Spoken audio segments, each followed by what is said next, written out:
The relations between Douglas Stone and the notorious Lady Sannox were very well known both among the fashionable circles of which he was a brilliant member and the scientific bodies which numbered him among their most illustrious confrères. There was, naturally, therefore, a very widespread interest when it was announced one morning that the lady had absolutely and forever taken the veil, and that the world would see her no more.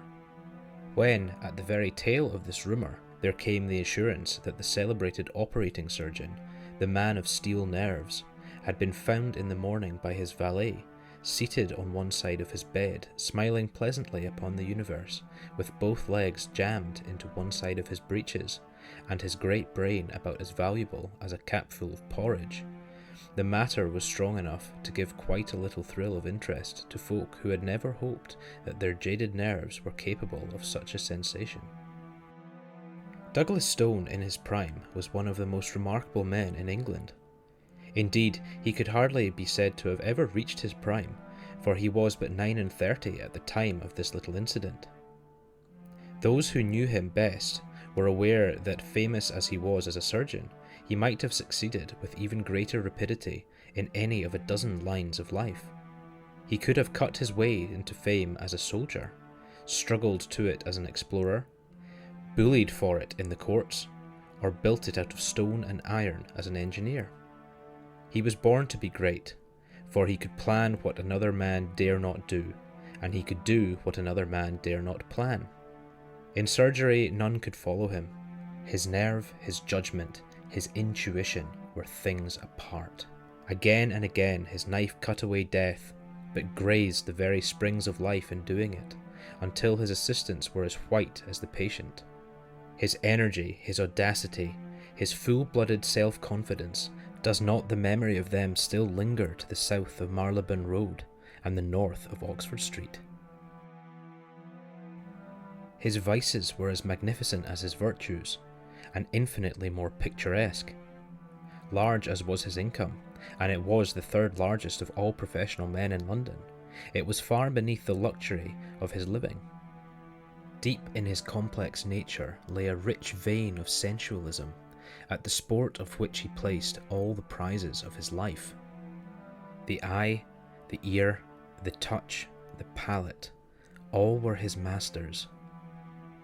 The bouquet of old vintages, the scent of rare exotics, the curves and tints of the daintiest potteries of Europe, it was to these that the quick-running stream of gold was transformed.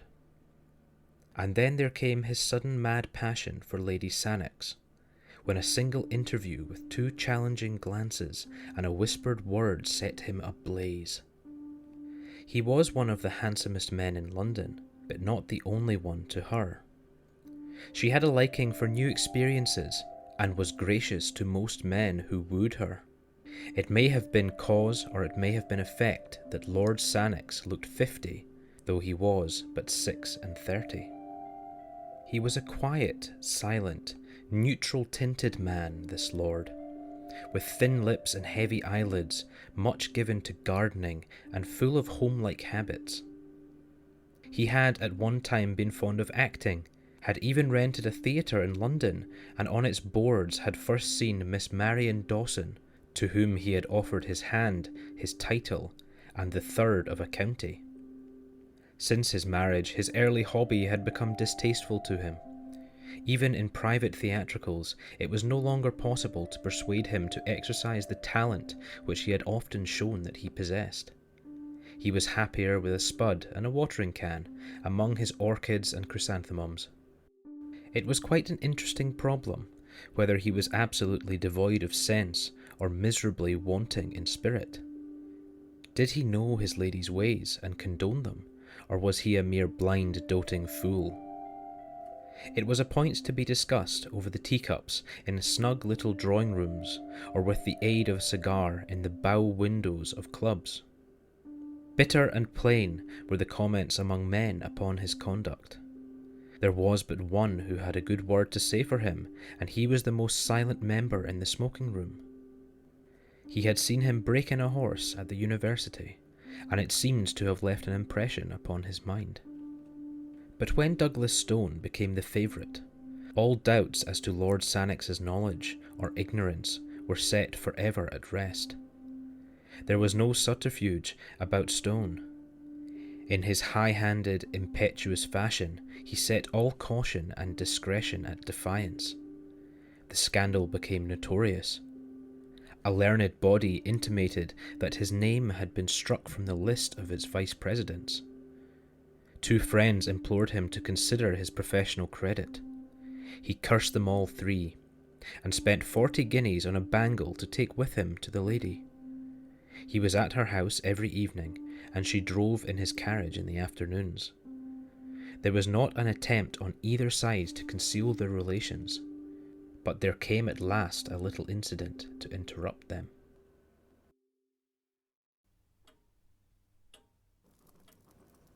It was a dismal winter's night, very cold and gusty, with the wind whooping in the chimneys and blustering against the window panes. A thin spatter of rain tinkled on the glass with each fresh sough of the gale, drowning for the instant the dull gurgle and drip from the eaves. Douglas Stone had finished his dinner and sat by his fire in the study, a glass of rich port upon the malachite table at his elbow. As he raised it to his lips, he held it up against the lamplight and watched with the eye of a connoisseur the tiny scales of beeswing which floated in its rich ruby depths. The fire, as it spurted up, threw fitful light upon its bold, clear-cut face, with its widely opened grey eyes, its thick and yet firm lips, and the deep, square jaw which had something Roman in its strength and its animalism. He smiled from time to time as he nestled back in its luxurious chair. Indeed, he had a right to feel well pleased, for, against the advice of 6 colleagues, he had performed an operation that day of which only 2 cases were on record, and the result had been brilliant beyond all expectation. No other man in London would have had the daring to plan or the skill to execute such a heroic measure. But he had promised Lady Sannox to see her that evening, and it was already 8:30. His hand was outstretched to the bell to order the carriage when he heard the dull thud of the knocker.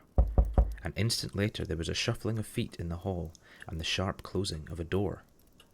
"A patient to see you, sir, in the consulting room," said the butler. About himself? "No, sir.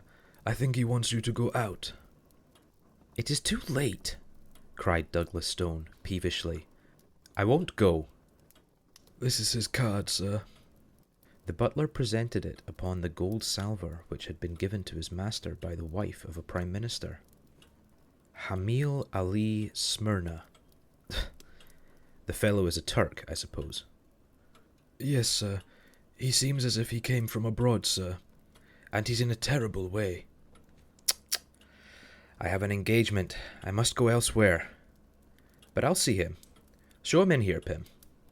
A few moments later, the butler swung open the door and ushered in a small and decrepit man, who walked with a bent back and with the forward push of the face and blink of the eyes which go with extreme short sight. His face was swarthy, and his hair and beard of the deepest black. In one hand he held a turban of a white muslin striped with red, in the other a small chamois leather bag. "Good evening," said Douglas Stone, when the butler had closed the door. "You speak English, I presume?" "Yes, sir. I am from Asia Minor, but I speak English when I speak slow." "You wanted me to go out, I understand." "Yes, sir. I wanted very much that you should see my wife. I could come in the morning, but I have an engagement which prevents me from seeing your wife tonight." The Turk's answer was a singular one. He pulled the string which closed the mouth of the chamois leather bag and poured a flood of gold onto the table. "There are £100 there," he said, "and I promise you that it will not take you an hour. I have a cab ready at the door." Douglas Stone glanced at his watch. An hour would not make it too late to visit Lady Sannox. He had been there later, and the fee was an extraordinarily high one. He had been pressed by his creditors lately, and he could not afford to let such a chance pass. He would go. "What is the case?" he asked. "Oh, it is so sad a one. So sad a one. You have not, perhaps, heard of the daggers of the Almohades?" "No, never." "Ah, they are Eastern daggers, of a great age, and of a singular shape, with the hilt like what you call a stirrup. I am a curiosity dealer, you understand, and that is why I have come to England from Smyrna. But next week I will go back once more. Many things I brought with me, and I have a few things left, but among them, to my sorrow, is one of these daggers." "You will remember that I have an appointment, sir," said the surgeon with some irritation. "Pray confine yourself to the necessary details." "You will see that it is necessary. Today my wife fell down in a faint in the room which I keep my wares, and she cut her lower lip upon this dagger of the Almohades." "I see," said Douglas Stone, rising. "And you wish me to dress the wound?" No, it is worse than that." "Well, what then?" "These daggers, they're poisoned." "Poisoned?" "Yes, and there is no man, east or west, who can tell now what is the poison or what the cure. But all that is known I know, for my father was in this trade before me, and we have much to do with these poisoned weapons." "What are the symptoms?" "Deep sleep, and death in 30 hours. "And you say there is no cure. Why then should you pay me this considerable fee?" "No drug can cure, but the knife may." "And how?" "The poison is slow of absorption. It remains for hours in the wound." "Washing, then, might cleanse it?" "No more than in a snake bite. It is too subtle and too deadly." "Excision of the wound, then?" "That is it. If it be on the finger, take the finger off. So said my father always. But think of where the wound is, and that it is my wife. It is dreadful." "But familiarity with such grim matters may take the finer edge from a man's sympathy." To Douglas Stone this was already an interesting case, and he brushed aside as irrelevant the feeble objections of the husband. "It appears to be that or nothing," he said brusquely. "It is better to lose a lip than a life." "Ah, yes, I know that you are right. Well, it is kismet, and it must be faced. I have the cab, and you will come with me and do this thing." Douglas Stone took his case of bistouries from a drawer and placed it with a roll of bandage and a compress of lint in his pocket. He must waste no more time if he was to see Lady Sannox. "I am ready," he said, pulling on his overcoat. "Will you take a glass of wine before you go out in this cold air?" His visitor shrank away, with a protesting hand upraised. You forget that I am a Mussulman, and a true follower of the Prophet," said he. "But tell me, what is the bottle of green glass which you have placed in your pocket?" "It is chloroform." "Ah, that also is forbidden to us. It is a spirit, and we make no use of such things." "What? You would allow your wife to go through such an operation without an anaesthetic?" "Ah, she will feel nothing, poor soul. The deep sleep has already come on, which is the first working of the poison. And then I have given her our Smyrna opium. Come, sir, for already an hour has passed."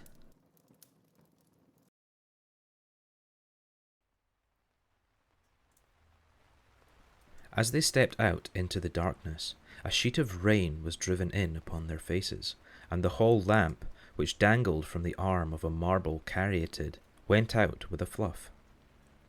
Pym, the butler, pushed the heavy door, straining hard with his shoulder against the wind, while the two men groped their way towards the yellow glare which showed us where the cab was waiting. An instant later, they were rattling upon their journey. "Is it far?" asked Douglas Stone. "Oh, no. We have a very little quiet place off the Euston Road." The surgeon pressed the spring of his repeater and listened to the little tings which told him the hour. It was 9:15. He calculated the distances and the short time which it would take him to perform so trivial an operation. He ought to reach Lady Sannox by 10 o'clock. Through the fogged windows, he saw the blurred gas lamps dancing past, with occasionally the broader glare of a shop front. The rain was pelting and rattling upon the leathern top of the carriage, and the wheels swashed as they rolled through puddle and mud. Opposite to him, the white headgear of his companion gleamed faintly through the obscurity. The surgeon felt in his pockets and arranged his needles, his ligatures, and his safety pins, that no time might be wasted when they arrived. He chafed with impatience, and drummed his foot upon the floor. But the cab slowed down at last and pulled up. In an instant Douglas Stone was out, and the Smyrna merchant's toe was at his very heel. You can wait," he said to the driver. It was a mean-looking house in a narrow and sordid street. The surgeon, who knew his London well, cast a swift glance into the shadows, but there was nothing distinctive, no shop, no movement, nothing but a double line of dull, flat-faced houses, a double stretch of wet flagstones which gleamed in the lamplight, and a double rush of water in the gutters which swirled and gurgled towards the sewer gratings. The door which faced them was blotched and discoloured, and a faint light in the fan pane above it served to show the dust and the grime which covered it. Above, in one of the bedroom windows, there was a dull yellow glimmer. The merchant knocked loudly, and, as he turned his dark face towards the light, Douglas Stone could see that it was contracted with anxiety. A bolt was drawn, and an elderly woman with a taper stood in the hallway, shielding the thin flame with her gnarled hand. "Is all well?" gasped the merchant. "She is as you left her, sir." "She has not spoken?" "No, she is in a deep sleep." The merchant closed the door, and Douglas Stone walked down the narrow passage, glancing about him in some surprise as he did so. There was no oilcloth, no mat, no hat rack. Deep grey dust and heavy festoons of cobwebs met his eyes everywhere. Following the old woman up the winding stair, his firm footfall echoed harshly around the silent house. There was no carpet. The bedroom was on the second landing. Douglas Stone followed the old nurse into it, with the merchant at his heels. Here, at last, there was furniture and to spare. The floor was littered, and the corners piled with Turkish cabinets, inlaid tables, coats of chainmail, strange pipes, and grotesque weapons. A single small lamp stood upon a bracket on the wall. Douglas Stone took it down, and picking his way among the lumber, walked over to a couch in the corner, on which lay a woman dressed in the Turkish fashion, with yashmak and veil. The lower part of the face was exposed, and the surgeon saw a jagged cut which zigzagged along the border of the underlip. "You will forgive the yashmak," said the Turk. You know our views about women in the East." But the surgeon was not thinking about the yashmak. This was no longer a woman to him, it was a case. He stooped and examined the wound carefully. "There are no signs of irritation," said he. "We might delay the operation until local symptoms develop." The husband wrung his hands in uncontrollable agitation. "Oh, sir," he cried. "Do not trifle. You do not know. It is deadly. I know. And I give you my assurance that an operation is absolutely necessary. Only the knife can save her." "And yet I am inclined to wait," said Douglas Stone. "That is enough," the Turk cried angrily. "Every minute is of importance, and I cannot stand here and see my wife allowed to sink. It only remains for me to give you my thanks for having come, and to call in some other surgeon, before it is too late." Douglas Stone hesitated. To refund that £100 was no pleasant matter, but of course if he left the case he must return the money. And if the Turk were right and the woman died, his position before a coroner might be an embarrassing one. "You have had personal experience of this poison?" he asked. I have. "And you assure me that an operation is needful?" I swear it, by all that I hold sacred." "The disfigurement will be frightful. I can understand that the mouth will not be a pretty one to kiss." Douglas Stone turned fiercely upon the man. The speech was a brutal one, but the Turk had his own fashion of talk and of thought, and there was no time for wrangling. Douglas Stone drew a bistoury from his case, opened it, and felt the keen straight edge with his forefinger. Then he held the lamp closer to the bed. Two dark eyes were gazing up at him through the slit in the yashmak. They were all iris, and the pupil was hardly to be seen. "You have given her a very heavy dose of opium." Yes, she has had a good dose." He glanced again at the dark eyes which looked straight at his own. They were dull and lustreless, but even as he gazed, a little shifting sparkle came into them, and the lips quivered. "She is not absolutely unconscious," said he. "Would it not be well to use the knife while it will be painless?" The same thought had crossed the surgeon's mind. He grasped the wounded lip with his forceps, and with two swift cuts he took out a broad V-shaped piece. The woman sprang up on the couch with a dreadful, gurgling scream. Her covering was torn from her face. It was a face that he knew. In spite of that protruding upper lip and that slobber of blood, it was a face that he knew. She kept on putting her hand up to the gap and screaming.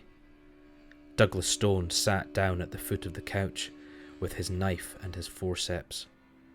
The room was whirling round, and he had felt something go like a ripping seam behind his ear. A bystander would have said that his face was the more ghastly of the two. As in a dream, or as if he had been looking at something at the play, he was conscious that the Turk's hair and beard lay upon the table, and that Lord Sannox was leaning against the wall with his hands to his side, laughing silently. The screams had died away now, and the dreadful head had dropped back again upon the pillow, but Douglas Stone sat still, motionless, and Lord Sannox still chuckled quietly to himself. "It was really necessary for Marion, this operation," said he. "Not physically, but morally, you know, morally." Douglas Stone stooped forwards and began to play with the fringe of the coverlet. His knife tinkled down upon the ground, but he still held the forceps and something more. "I had long intended to make a little example," said Lord Sannox suavely. "Your note of Wednesday miscarried, and I have it here in my pocket-book. I took some pains in carrying out my idea. The wound, by the way, was from nothing more dangerous than my signet ring." He glanced keenly at his silent companion, and cocked the small revolver which he held in his coat pocket. But Douglas Stone was still picking at the coverlet. "You see, you have kept your appointment after all," said Lord Sannox. And at that, Douglas Stone began to laugh. He laughed long and loudly, but Lord Sannox did not laugh now. Something like fear sharpened and hardened his features. He walked from the room, and he walked on tiptoe. The old woman was waiting outside. "Attend to your mistress when she awakes," said Lord Sannox. Then he went down to the street. The cab was at the door, and the driver raised his hand to his hat. "John," said Lord Sannox, "you will take the doctor home first. He will want leading downstairs, I think. Tell his butler that he has been taken ill at a case." "Very good, sir." "Then you can take Lady Sannox home." "And how about yourself, sir?" Oh, my address for the next few months will be Hotel de Roma in Venice. Just see that the letters are sent on, and tell Stevens to exhibit all the purple chrysanthemums next Monday, and to wire me the result.